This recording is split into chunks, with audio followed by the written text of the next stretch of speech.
Sebenarnya Islam itu mudah ya.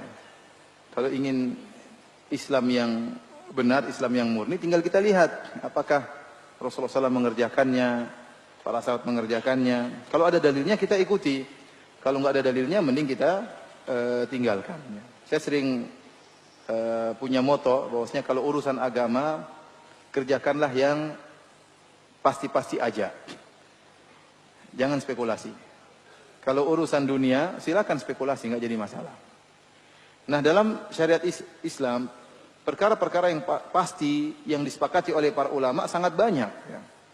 Contoh kita membuka kitab Riyadhus Shalihin.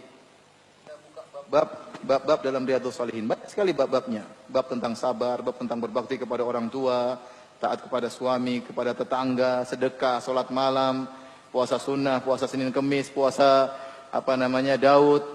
Itu yang jelas-jelas saja kalau kita kerjakan sampai mati pun tidak akan selesai. Nah, kalau yang jelas-jelas saja tidak bisa kita kerjakan semuanya, maka saya rasa apapun perkaranya, kalau suatu yang tidak jelas atau yang tidak ada dalilnya, maka sebaiknya kita tinggalkan. Ya. Jadi saya berbicara secara umum, apapun perkaranya, ya, ada ritual apapun, maka lihat dalilnya. Tanya, kalau ada dalilnya ikuti, apapun ritual tersebut. Kalau tidak ada dalilnya, maka sebaiknya kita tinggalkan. Karena Rasulullah SAW bersabda, wa khairul huda huda Muhammadin sallallahu alaihi wasallam. Sebaik-baik petunjuk Rasulullah SAW. Kalau Rasulullah SAW tidak kerjakan, maka tidak perlu kita kerjakan. Contoh, ada seorang mengajarkan kita ritual tertentu. Contoh saya sebutkan contoh seperti ada orang sholat 2 rakaat setelah sa'i. Ini saya sering lihat orang Indonesia. Disunahkan setelah tawaf sholat 2 rakaat. Setelah sa'i cukur rambut selesai. Tidak ada 2 rakaat setelah apa? Sa'i. Sebagian orang sholat 2 rakaat setelah sa'i. Kita katakan ini tidak dicontohkan oleh Nabi SAW. Karena kalau anda mengatakan ini dianjurkan 2 rakaat setelah sa'i, seakan-akan umrohnya Nabi dulu kurang mantap, kurang lengkap. Maka anda melengkapi dengan 2 rakaat setelah apa? Sa'i. Ya. Sementara para sahabat semuanya tatkala umroh tidak ada mereka mengerjakan 2 rakaat setelah sa'i. Ustaz, sholatkan baik. Iya, baik. Tetapi anda seakan-akan melengkapi ritualnya Nabi SAW.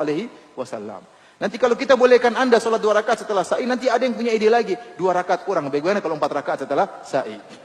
Akhirnya kita bagaimana? Kenapa anda melarang? Jawabannya karena Nabi tidak mengerjakannya. Ingat perkataan Imam Malik rahimahullahu ta'ala. Faman lam yakun yauma idin dinan, falan yakunal yauma dina. Kata Imam Malik, apa yang di zaman Nabi bukan agama, zaman sekarang juga bukan agama. Ini kaidah Imam Malik. Apa yang di zaman Nabi bukan agama, zaman sekarang juga bukan agama. Bagaimana suatu perkara di zaman Nabi bukan agama, kok sekarang jadi agama? Akhirnya orang berani membuat ritual sholat ini, ritual sholat anu, ya. Sampai saya ditanya waktu itu, Ustadz, bagaimana hukum sholat birrul walidain? Saya bilang, saya baru dengar. Ya. Kalau sholat duha ada, sholat tahajud ada, sholat birrul walidain saya baru dengar. Nah, anda kalau mau berbakti sama orang tua, silakan. Tapi jangan bikin sholat namanya sirut apa? Sholat birrul walidain. Nanti lama-lama ada yang bikin sholat poligami. Maka tidak perlu kita buat ritual yang baru. Dan ingat ibu-ibu yang dirahmati Allah Subhanahu wa taala, ada perkara-perkara yang ternyata diperselisihkan oleh para ulama. Ya, kalau ternyata itu memang benar-benar diperselisihkan oleh para ulama, masing-masing merasa punya dalil, satu mengatakan boleh, satu mengatakan tidak boleh, satu mengatakan haram, satu mengatakan tidak halal, satu mengatakan disyariatkan, satu mengatakan tidak disyariatkan, maka kalau memang masing-masing punya dalil, kita teliti dalam buku literatur yang klasik kita dapati itu sudah khilaf, maka hendaknya kita berlapang dada. Contoh seperti kunut subuh, ya banyak perkara-perkara khilaf di kalangan para ulama. Kunut subuh, apakah bismillah dijaharkan atau tidak? Ini semua dalam ranah-ranah khilaf, maka hendaknya kita berlapang dada. Ya, wallahu a'lam bishawab.